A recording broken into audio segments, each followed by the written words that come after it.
Today we look at the controversy surrounding NPM, as an apparent prank leaves users unable to unpublish any public packages. We'll explore the implications of the interwoven web created by the Everything package and the calls for changes to NPM's unpublished rules. Plus, we'll bring you the latest on the abandoned acquisition between Figma and Adobe, as regulatory hurdles prove insurmountable. Join us for all these stories and more on this week's Web Development News. The GitHub-operated open-source JavaScript package repository NPM was surrounded in controversy last week when an apparent prank rendered users unable to unpublish any public packages. Named Everything, the package created a repository-wide interdependence among all other public packages hosted by NPM. NPM serves more than 17 million developers. Everything was designed to install all of the public packages on the registry, and so that led to an interwoven web that obstructed the ability to unpublish any packages on the site. Due to that cascading effect of all the dependencies, the development team behind Everything was, ironically, unable to unpublish it themselves because it had a dependency on itself. So that's hilarious. The controversy sparked a significant response from developers, many of whom criticised the incident as a misuse of the open source NPM system. Even while the project was conducted for comedic purposes, Evan Bowes, one of the contributors to Everything, acknowledged that they hadn't foreseen such ramifications.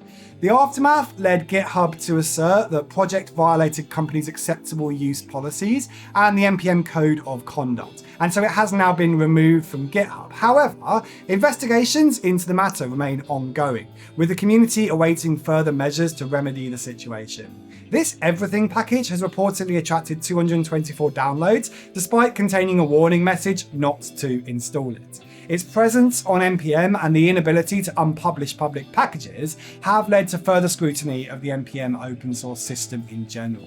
So given the highlighted flaws, contributors have called for alterations to how NPM's unpublished rules work, and more comprehensive controls to prohibit such cases of misuse in the future. Amid this controversy, the dependency issue serves as a reminder of the importance of mindful package creation and mindful package maintenance when used in open source software. Apple's claim as a champion of user privacy is being questioned due to concerns raised over a hidden tracking feature. For the last decade, Apple has allowed apps to track user locations without offering the option to disable the feature or making users aware of its existence.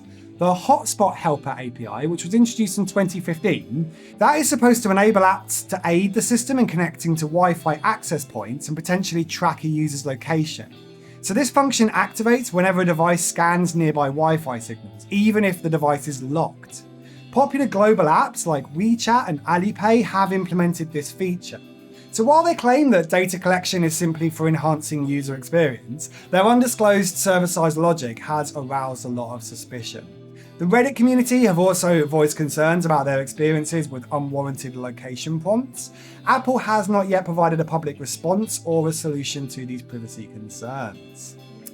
The planned acquisition between two prominent software development companies, Figma and Adobe, has been called off. Reportedly facing regulatory review hurdles, the two companies have jointly decided to cease their proposed merger.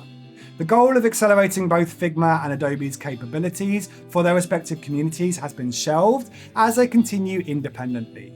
The proposed acquisition came under rigorous scrutiny owing to the size of the transaction and considering it could potentially eliminate one of Adobe's major rivals, which is Figma. Significant resistance was faced from regulatory bodies in the European Union and in the UK, where it was believed that the merger could potentially impede innovation. Despite strenuous efforts to detail differences between the two companies and their respective markets and products, no clear way forward could be discerned for regulatory approval. A direct consequence of this cancellation sees Adobe shelling out a whopping $1 billion payment to Figma, which is set to be an acquisition's termination fee in the case of regulatory clearance being denied, or should the deal not reach closure within 18 months. So Figma, on the leadership of CEO Dylan Field, now looks to continue focusing on their initial mission of bridging the gap between imagination and reality. This decision marks a significant turn in events in the tech industry as major companies grapple with regulatory hurdles when trying to expand their technological assets, and this most likely will not be the last large merger that we see blocked due to regulatory reasons. And lastly, a harrowing tale of unlawful retaliation. Cloud engineer Miklos Daniel Brody was sentenced to 2 years in prison and fined $529,000 for instigating a massive wipe of the code repositories of his former employer, First Republic Bank.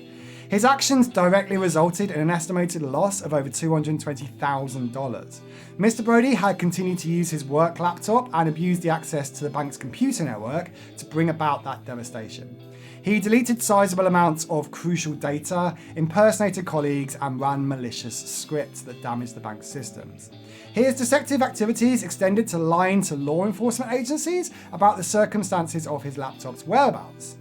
After pleading guilty to these charges and others related to computer fraud and abuse, Mr. Brody will serve 3 years of supervised release in addition to his prison term.